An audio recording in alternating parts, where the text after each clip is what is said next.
Už celé storočia priťahuje nádherná Srí Lanka dobrodruhov a cestovateľov z celého sveta. Legendárne zvesti sem prilákali kupcov, ktorých hnala túžba po bohatých koreninách, drahých kameňoch, nedutej prírode, ale aj po nádherných slonoch. Arabskí moreplavci pomenovali pôvabný ostrov ako Serendip, čo neskôr vzniklo anglické slovo serendipity, čo možno chápať ako príjemné prekvapenie. Nech je vám toto video tiež príjemným prekvapením a zároveň sprievodcom po úžasnej Srí Lanke. Krajina sa nachádza 7500 km od Slovenska v Južnej Ázii. Ostrovný štát, ktorý sa k ňu dotýka rovníka, leží v teplých vodách Indického oceánu a jeho najbližšími susedmi sú India a Maledivy. Povrch krajiny je zväčša rovinatý, s výnimkou ostrova, kde sú najväčšie pohoria. Väčšina ostrova leží v tropickom podnebí, pre ktoré je typické striedanie dvoch monzúnov ročne. Štát už v minulosti preslávili jeho bohaté náleziska drahých kameňov, no jeho rieky nie sú také známe, keďže vzhľadom na rozmery krajiny nepreteká ostrovom významnejší veľtok. Len tretina štátu je zalesnená, čo však nebráni veľkej biodiverzite. Srí Lanka je domov rôznych druhov vtákov, veľrýb, morských korytnačiek, leopardov a slonov ceylonských. Tí však v súčasnosti obývajú hlavne národné parky a rezervácie.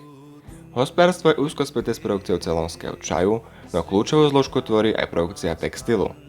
Dopravná sieť nie je tak rozvinutá ako cesty v Európe. Krajina má v zozname pamiatok UNESCO 8 zastúpení. Najväčším mestom Srí Lanky je Colombo, na ktorého predmestí sa nachádza hlavné mesto. Národnostné zloženie je pestré. Žiaľ, národy nevedeli vychádzať miery, čo bolo aj príčinou nedávnej občianskej vojny. Náboženské zloženie kopíruje národnostné z vznikov pobrežia, kde dominuje islam a kresťanstvo. Srí Lanka bola a vlastne stále je vystavená vplyvu širokej škále kultúrnych vplyvov. Pre cudzinca z Európy môže byť niekedy ťažké porozumieť a zorientovať sa. Nielen silná úloha náboženstva formovala povahu Srí Lančanov, ale pričinili sa o to ďalšie nemenej dôležité udalosti. Ak chcete preto lepšie spoznať ostrov, spoznajte aj jeho dejiny.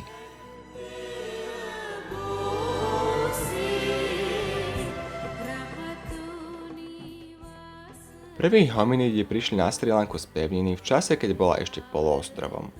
Najstaršími zaznamenanými obyvateľmi boli Védovia, tí neskôr splynuli s ďalšími prichádzajúcimi. Asi okolo roku 500 prenašli na to počtom na ostrov prichádzajú indoárijskí Sinhalci zo severnej Indie a v neskôrších storočiach prichádzajú vo vlnách Tamilovia z južnej Indie.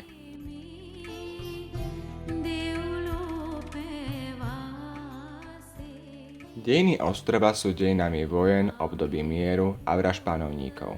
Prvým významným centrom Sinhalcov sa stalo mesto Anuradhapura na severe krajiny. Buddhizmus sa v krajine rozšíril po roku 246 pred našim letopočtom, kedy ho sem preniesol syn buddhistického cisára Ašóky. Mesto bolo centrom kultúry do roku 993, kedy bolo zničené. Po tejto udalosti sa ešte na storočie presúva hlavné mesto do Polonaruvy, no potom prichádza k rozdrobeniu moci medzi viacerých panovníkov. Z významnejších štátov vyniká Tamilské kráľovstvo Džafne a kráľovstvo Kote, ktoré dokázalo zjednotiť ostrov a ubrániť relikviu Budhovho zubu pred čínskym generálom Čeng Ho.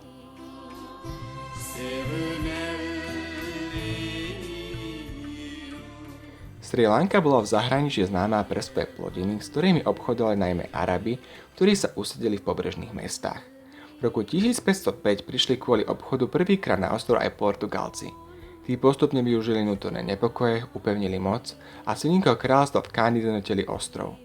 Miestni obyvatelia sa však snažili zbaviť nadvlády, čomu im dopomohli Nizozemci, ktorí následne na ostrove potom panovali vyše 150 rokov. Po francúzskej revolúcii bolo Nizozemsko oslabené a Srí Lanky sa tak zmocnili Briti, ktorým sa podarilo zjednotiť celý ostrov.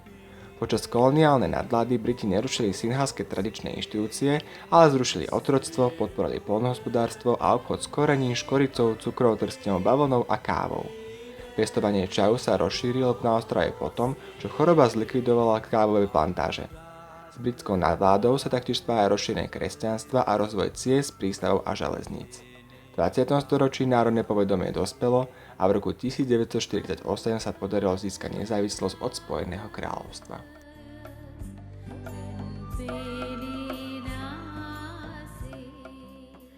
Ceylon sa v roku 1972 premenoval na Srí Lanku a taktiež už viac nebol monarchiou a domíniom, ale republikou. Krátke dejiny republiky sú späté s krvavou občianskou vojnou medzi väčšinovými Sinhalcami a menšinovými Tamilmi. Proti vládnym silám bojovali ozbrojené skupiny, z ktorých vynikali tamilskí tigri. Tamilovia sa snažili na severe a východe ostrova vytvoriť samostatný štát, tzv. Tamilský Ilám. Vojna s prestávkami trvala až do mája 2009, keď zvíťazili vládne vojská, no napätie medzi Sinhalcami a Tamilmi stále trvá.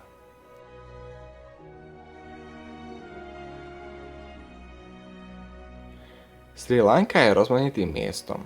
Pokojné a romantické pláže stredia podmanivé vnútrozemie, kde sa v nížinách voľne pohybujú pyšné slony a zahlanej vysočine dominujú čajovníkové plantáže. Krajinu robia aj ľudia, skvelá kuchyňa a ľudské výtvory, z ktorých sa vynímajú staručké buddhistické chrámy. Dobrodruh Marco Polo mal naozaj pravdu, keď v Srí Lanke uvidel najkrajší ostrov na svete.